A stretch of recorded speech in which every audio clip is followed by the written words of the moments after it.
BCom. अस्सलाम वालेकुम जी। अच्छा, हमारी ये पार्टनरशिप फॉर्मेशन का टॉपिक चल रहा है जिस पे हम बात कर रहे हैं।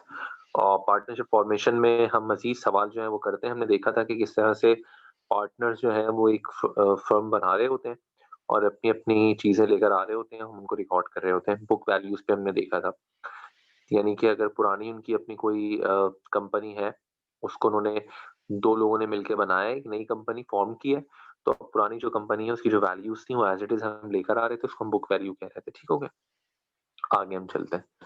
एक और सवाल हम देखते हैं, ये देखो, फॉर्मेशन एट मार्केट वैल्यू। अच्छा, ये मार्केट वैल्यू बुक वैल्यू ज्यादा परेशान नहीं होना, एग्जामिनर जो वैल्यूज दे रहा होगा ना उसी पे लेना होगा। ये ज्यादा परेशान नहीं होना मार्केट वैल्यू क्या है बुक वैल्यू क्या है। ठीक है, वो मैं समझा देता हूँ तुम्हें।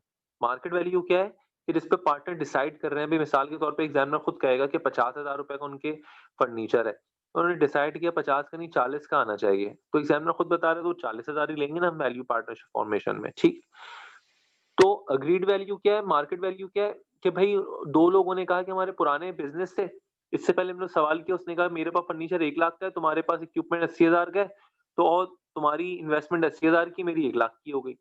लेकिन अब फड्डा क्या हुआ, फड्डा ये हुआ कि 1 लाख का फर्नीचर है एक के पास 80,000 का इक्विपमेंट है।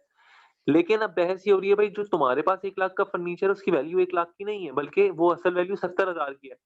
तो दूसरा ये कहता है तुम्हारे पास जो इक्विपमेंट है वो भी 80,000 का नहीं है, वो 50,000 का है। तो जिस पे बहस फाइनल हो गई कि हाँ भाई मेरे पास इक्विपमेंट 50 का है, तुम सही कह रहे हो, हाँ भाई तुम भी सही कह रहे हो, मेरे पास फर्नीचर 70,000 का है, तो जो अग्रीड हो गया जिस वैल्यू पे, वही वैल्यू फॉर्मेशन के लिए लेंगे पार्टनरशिप में। नई कंपनी बनाने के लिए वही वैल्यू लेंगे ना कि जिसपे लड़ाई झगड़ा खत्म हो गया। तो इसमें क्या कहते हैं, रिक्वायरमेंट में prepare entries in journal of the firm, record the formation of partnership. कहता है फॉर्मेशन ऑफ पार्टनरशिप रिकॉर्ड करो। ठीक है, कैसे रिकॉर्ड करो, क्या एंट्रीज बनाओ, वही कि जो जो इन्वेस्टमेंट लेकर आया वो डेबिट होगी और कैपिटल क्रेडिट हो जाएगा। ठीक है, और टू में ये कहता है कि बैलेंस शीट बना दो इनिशियल फर्स्ट टाइम। तो सवाल हम ये देखते हैं सबसे पहले, मैं भी फ्री हो गया, थोड़ा सा टाइम दे दो मुझे। Okay, give me some time and I am giving to you. Okay, on March 31 2015 Faheem and Naeem decided to form a partnership. 31 March 2015 को फहीम और नईम ने ये सोचा कि एक पार्टनरशिप करते हैं under the name of Meezan traders. ठीक है, by merging their individual business, यानी कि अपने अपने जो बिजनेस हैं उनको मर्ज कर देंगे और एक नई पार्टनरशिप बनाएंगे मीजान ट्रेडर्स के नाम से। ठीक है, तो अपने जो उनके इंडिविजुअल बिजनेस होंगे उनमें कोई ना कोई वैल्यू हो रही होगी एसेट्स में। On that day they agreed market value of each item of the balance sheet were as under. क्या मतलब, कहते हैं ऑन दैट डे, यानी कि लड़ाई झगड़ा हुआ होगा, on that day agreed market value, उन्होंने कहा कि अग्रीड मार्केट वैल्यू, उन्होंने डिसाइड किया कि जो मार्केट वैल्यू है उसी से हम नई फॉर्मेशन बनाएंगे। जो मार्केट वैल्यू है, अग्रीड किया जो मार्केट वैल्यू है उसी से हम नई फॉर्मेशन बनाएंगे, बुक वैल्यू पे नहीं बनाएंगे। ठीक है, तो भाई जो वैल्यू दी है वही एंट्रीज में आएंगी, सिंपल है बात। कैश कहते हैं इतना है, अजीम के पास अकाउंट रिसीवेबल उसके इतने थे, मर्चेंडाइज इतनी थी, मतलब अकाउंट रिसीवेबल के मुताबिक उसको इतने पैसे लेने थे अपने मतलब किसी से भी। ऑफिस इक्विपमेंट उसके पास नहीं था अजीम के पास, अलाउंस फॉर बैड डेट ये था, पे बिल 30,000 था और कैपिटल 1,50,000 का था। फहीम के पास भी बहुत कुछ है। ठीक है, फहीम के पास भी बहुत कुछ है, नहीं है? यस सर, बिल्कुल है, फहीम के पास भी बहुत कुछ है। तो इसका मतलब अगर मैं तुमसे कहूं कि एंट्रीज बनाओ, अब होता क्या है, जब भी कोई हम एंट्री बनाएंगे फॉर्मेशन के लिए, जो पहली एंट्री बनेगी वो पहले किसकी बनेगी, हम बना लेते हैं अजीम कैपिटल की। अजीम के पास जो जो डेबिट वाली साइड है वो डेबिट करेंगे, कैश अजीम का आया 30,000 से वो डेबिट हो जाएगा बिजनेस में। उसके पास अकाउंट रिसीवेबल है, वो भी नए बिजनेस में आ जाएंगे, यानी कि नए बिजनेस को अपने रिसीवेबल मिल गए कि नया बिजनेस भी 50,000 रुपए की रिसीवेबल ले सकता है कस्टमर से, 50 का अकाउंट रिसीवेबल डेबिट हो जाएगा। उसकी अपनी मर्चेंडाइज थी वो भी लेकर आ गया 45,000 रुपए की, वो भी डेबिट हो गया। बिल्डिंग 75,000 की थी, वो भी लेकर आ गया, वो भी डेबिट हो गया, असीम ने डेबिट कर दिया। ऑफिस इक्विपमेंट नहीं था तो कुछ नहीं होगा। अलाउंस ऑफ बैड डेट की क्या नेचर होती है, डेबिट या क्रेडिट?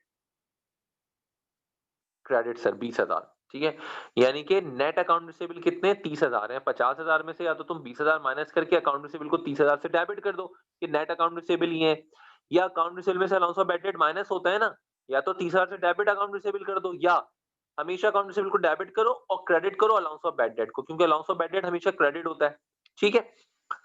याद है ना entry bad debt expense allowance of bad debt, तो लिहाजा अलाउंस ऑफ बैड डेट को क्रेडिट करोगे।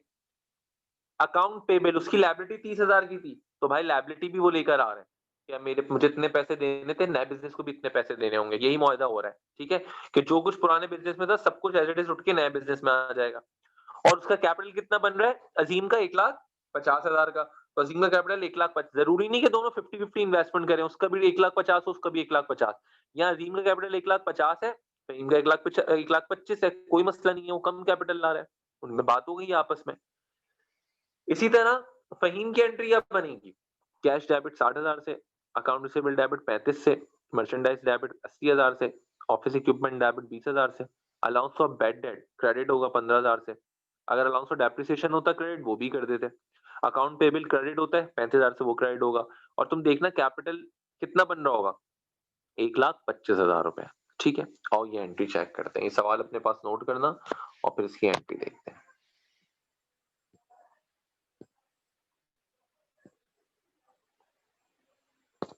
ये देखो,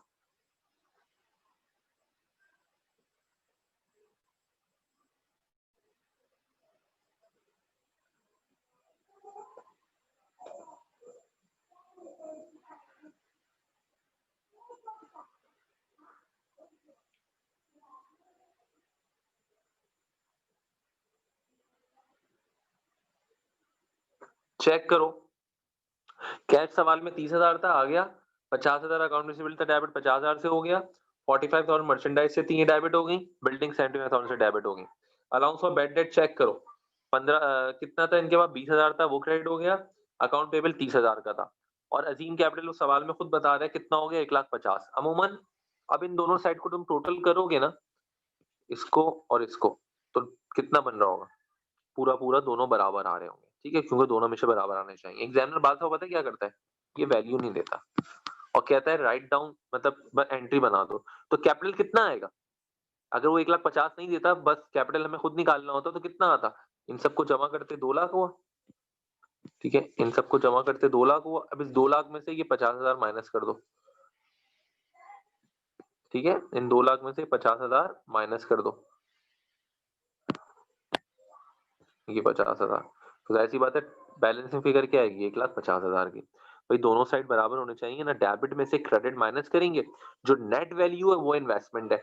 मैं तुमसे कहता हूँ मेरे पास एक लाख रुपए, तुम कहते हो मेरे पास भी 1 लाख रुपए, मैं कहूंगा मेरे अकाउंट रिसीवेबल है, चलो अभी इसी पे रहते हैं, मैं कहूंगा मेरा 1 लाख कैश है पुराने बिजनेस का, तुम कहते हो मेरे पास भी 1 लाख कैश है, मैं कहता हूँ मेरे पास लेकिन लायबिलिटी है 20,000 की जो मुझे देने, तो 1 लाख का कैश है, 20,000 की लायबिलिटी है, दोनों नए बिजनेस में आ गए, दोनों नए बिजनेस में आ गए, 1 लाख से कैश डेबिट हुआ और 20,000 से अकाउंट पेबल क्रेडिट हुआ, तो नेट इन्वेस्टमेंट कितनी हुई, 80,000 की हुई ना, क्योंकि नए बिजनेस को वो लायबिलिटी भी तो देनी है 1 लाख में से 20,000 की, तो नेट इन्वेस्टमेंट कैपिटल कितना होगा उसका, 80,000 होगा। तो अगर कैश 1 लाख होता खाली और अकाउंट पेबल क्रेडिट होता 20,000 से, तो नेट नेट कैपिटल कितना आ जाता, 80,000 आ जाता। बात समझ रहे हो, ये एंट्री बन जाती। देखो क्या हुआ, मैं ये कहता हूँ कि मैं बिजनेस में इन्वेस्ट करने जा रहा हूँ अपने दोस्त के साथ, दोस्त ने कहा भाई कितना पैसा है पुराने बिजनेस से, मैंने कहा 1 लाख है, उसने कहा ठीक है, तुम्हारी 1 लाख का कैपिटल क्रेडिट हो जाएगा, मैंने कहा नहीं नहीं नहीं, सुन लो पहले, मैंने कहा नहीं नहीं, उसने कहा नहीं नहीं, तुम्हारा 1 लाख का कैश है, मैंने कहा चलो 1 लाख का कैश है, मैं कैश लेकर आया, 1 लाख से बिजनेस में इन्वेस्ट किया, कैश डेबिट और कैपिटल क्रेडिट 1 लाख से, एक सिनेरियो। दूसरा सिनेरियो क्या है, अब उससे पूछा भाई तुम कितना इन्वेस्ट कर रहे हो, मैंने कहा 1 लाख कैश है, उसने कहा लिया 1 लाख कैश डेबिट कर दिया, मैंने कहा लेकिन लायबिलिटी भी है मेरे पास 20,000 की, अकाउंट पेबल भी है, उसने कहा वो भी लिया नए बिजनेस में, तो जब वो नए बिजनेस में लाऊंगा तो क्रेडिट साइड होंगे, तो इसका मतलब 1 लाख से कैश डेबिट हो गया, अकाउंट पेबल क्रेडिट कितना हुआ 80,000 से, तो अब कैपिटल 1 लाख का नहीं होगा, क्यों, क्योंकि कैपिटल क्या आता है, कैपिटल की क्या है, कैपिटल क्या होगा, एसेट में से लायबिलिटीज को माइनस करोगे, याद करो अकाउंटिंग इक्वेशन, याद है अकाउंटिंग इक्वेशन क्या होती है, एसेट्स, याद है नहीं याद किसी को, याद है, ये सब भूल गए हो, क्या होती है अकाउंटिंग इक्वेशन हम जो बना रहे होते हैं, सोचो, शाबाश सोचो क्या होती है, asset is equal to liabilities plus capital, और अगर कैपिटल मालूम करना होता है तो एसेट में से लायबिलिटीज को निकालते हैं, यहां पर भी तो वही कर रहे हैं, अगर कैपिटल मालूम करना है तो अपनी एसेट में से लायबिलिटीज को माइनस करोगे तो कैपिटल पता चला ना, यानी कि 1 लाख का कैश था, मैंने कहा भाई मेरे ऊपर लायबिलिटी भी 20,000 की, तो इसका मतलब लायबिलिटी नया बिजनेस उतारेगा, जब वो कर्जा उतारेगा तो नेट इन्वेस्टमेंट 80,000 की होनी चाहिए। तो कैश डेबिट 1 लाख से, अकाउंट पेबल लायबिलिटी हुई आपकी क्रेडिट 20,000 से, तो क्रेडिट साइड कितने पैसे कमा रहे हैं? 80,000 रुपए कमा रहे हैं ना, तो कैपिटल 80,000 से क्रेडिट होता। सेम इसी सवाल में भी हो रहा है कि आपने अपने सारे डेबिट साइड्स को डेबिट किया, कॉपीज मैं आपको दे रहा हूँ, जब तक फिनिश करके आ रहा हूँ फिर दे रहा हूँ। अब देखो क्या हुआ कि तुम्हारे सारे डेबिट साइड थे यहाँ पे, ये देखो डेबिट साइड। अब इसमें से तुमने दोनों क्रेडिट माइनस किए तो तुम्हारे पास 1,50,000 का बच गया, ठीक है। इसी तरह तुम सेकंड एंट्री में आए, फहीम का कैश लेकर आए 60,000 से, 35,000 से उनका अकाउंट रिसीवेबल लाए, इन्वेंट्री लेकर आए 80,000 रुपए से, 20,000 से इक्विपमेंट लेकर आए। अब क्रेडिट साइड पे अलाउंस ऑफ बैड डेट आता, क्रेडिट साइड पे 35,000 से अकाउंट पेबल आता। इन दोनों को, इन सब का टोटल करो, इसमें से ये दो माइनस करो तो देखना 1,25,000 ही बचेगा, ठीक है। वरना अगर एग्जामिनर 1,25,000 नहीं देता तो तुम क्या करते, इस 60,000 से लेके यहाँ 20,000 तक जमा करते और उसमें से माइनस करते 55,000 और 15,000, तो जो वैल्यू आती वो 1,25,000 आती, वो लिख देते अगर एग्जामिनर नहीं बताता। ठीक हो गया। अब इसकी हम क्या बनाएंगे, बैलेंस शीट। यहीं से वैल्यूज पुट करके हम क्या बनाएंगे, initial balance sheet. Balance sheet कैसे बनाएंगे सर, हमें बैलेंस शीट में तो पक्के मास्टर है, और इसकी बैलेंस शीट बनाते हैं। जो तुम्हारे पास एंट्रीज में कैश था दोनों को जमा कर लो। 30,000 किसका था, अजीम का, और 60,000 फहीम का था। 90,000 कैश हो गया। करंट एसेट्स लिखे, पहले कैश लिया। कंपनी की बैलेंस शीट कैसे बनती है, मिजान ट्रेडर, कंपनी का नाम, बैलेंस शीट और एज ऑन, ठीक है। सबसे पहले करंट एसेट लिखे, कैश 90,000, अकाउंट रिसीवेबल दोनों का जमा करके लिखोगे। बैलेंस शीट में हमेशा सब कुछ जमा करके आते हैं, तो अकाउंट रिसीवेबल दोनों का कितना आ रहा है, एक का 50, एक का 35, 85,000। अलाउंस ऑफ बैड डेट एक का 20 है और एक का 15, तो 35,000। तो 85 में से 35 माइनस किया तो अकाउंट रिसीवेबल ये आ गया नेट तुम्हारे पास। मर्चेंडाइज दोनों की तुमने जमा की, एक की मर्चेंडाइज तुम्हारे पास 45,000, एक की थी 80,000, दोनों को जमा किया तो 1,25,000 आ गए। फिक्स एसेट एक के पास बिल्डिंग था, एक के पास इक्विपमेंट, दोनों को जमा किया और लिख दिया टोटल एसेट्स हमारे पास ये हो गया, ठीक है। तो मैं जो बैलेंस शीट का फॉर्मेट मैंने करवाया है, चाहो तो उसी फॉर्मेट से करना, चाहो तो इस फॉर्मेट से भी कर सकते हो, ठीक है। वरना जो आपको करवाया मैंने उसमें 3 कॉलम्स लिखवाए, ठीक है। होंगे टोटल एसेट्स। यहाँ पे सिर्फ इसने क्या किया है, फिक्स एसेट इसको जमा करके ना, टोटल फिक्स एसेट नीचे कहीं नहीं लिखा जो मैंने आपको लिखवाया है। तो टोटल फिक्स एसेट में से करंट एसेट भी इसने टोटल कहीं नहीं लिखा। आप चाहो तो इस फॉर्मेट को भी यूज कर सकते हो, ठीक है। या जो मैंने फॉर्मेट करवाया है इससे पहले उसको भी कर सकते हो। करंट लायबिलिटीज दोनों की जमा की, और पार्टनर्स कैपिटल, अजीम का कैपिटल 1,50,000 बना, फहीम का 1,25,000 बना, टोटल इक्विटीज कितनी हो गई, 3,60,000 की। ये मेरे पास इनिशियल बैलेंस शीट बन गई है। तो फॉर्मेशन के अंदर भी हमने ये एक और सवाल किया और हमने देख लिया किस तरह से इन्वेस्टमेंट होती है, अगर उसके एसेट्स और लायबिलिटीज हैं तो उसको किस तरह से लेकर आते हैं, इनसे अगर डेबिट भी है क्रेडिट भी है तो वो किस तरह से आते हैं, कैपिटल कैसे निकलता है, ठीक है। यहाँ कैपिटल गिवन था, अगर नहीं गिवन होता तो हम निकाल लेते, एसेट्स में से हम डेबिट में से क्रेडिट को माइनस करते तो हमारे पास क्या आ जाता, बैलेंस आता कैपिटल का। तो इस सवाल की भी प्रैक्टिस इंशाल्लाह ताला कीजिएगा अच्छी तरह, ताकि कोई प्रॉब्लम ना हो। थोड़ा सा फॉर्मेशन में आपको थोड़ा थोड़ा करके समझा रहा हूँ, फिर एकदम से इंशाल्लाह ताला प्रैक्टिस जब हमारी अच्छी होगी हम सवालात आगे चल के मजीद करने लगेंगे। तो इस टॉपिक को अच्छी तरह समझ लेना, और फिर इंशाल्लाह, क्योंकि आपको रेगुलर मैं लेक्चर्स भेजूंगा इंशाल्लाह ताला,